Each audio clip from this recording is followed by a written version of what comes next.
क्या तुम लोग भूतिया हवेली का सच जानते हो? हमारे भारत की स्टोरीज में चुड़ैलों की बहुत कहानियां सुनी जाती हैं। आज मैं तुम्हें एक ऐसी ही स्टोरी सुनाने जा रहा हूं, भूतिया हवेली। तो एक गांव में एक पुरानी सी हवेली थी, जिसे सब लोग भूतिया हवेली बुलाते थे। उस हवेली के बारे में ऐसा बोला जाता था कि वहां एक चुड़ैल रहती है। लोग कहते थे कि रात में उस हवेली से अजीब सी आवाजें सुनाई देती थीं, और जो भी हवेली के पास से जाता उसे डर लगता था।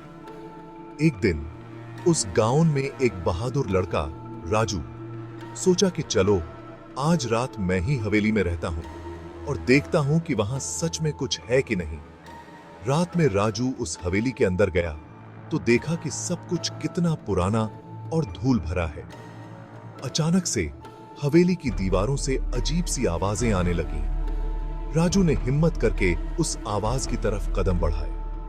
अचानक एक डरावना सा चेहरा सामने आया जो रात में चमक रहा था। वो चुड़ैल थी। उसकी आंखें लाल थीं और बाल बिखरे हुए थे। चुड़ैल ने राजू से कहा, तुमने मेरी शांति भंग कर दी है, अब तुम्हें सजा मिलेगी। लेकिन राजू ने उसको समझाया और बोला, मुझे बताओ, तुम इतनी परेशान क्यों हो? चुड़ैल ने बताया कि वो अपने मरे हुए पति का इंतजार कर रही थी, लेकिन अब वो समझ गई है कि वो वापस नहीं आएंगे।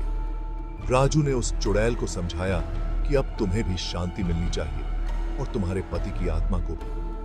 राजू की बातें सुनकर चुड़ैल की आंखों में आंसू आ गए। उसने राजू को धन्यवाद कहा और हवेली से अपना सब कुछ छोड़कर चली गई।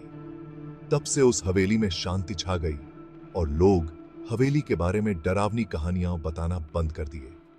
ये कहानी हमें यह सिखाती है कि कभी-कभी समझदारी और दया से भी मुश्किलें हल हो सकती हैं। तो दोस्तों, इस कहानी से हमें यही सीख मिलती है कि किसी भी परेशानी का हल दया और समझ से भी हो सकता है। धन्यवाद।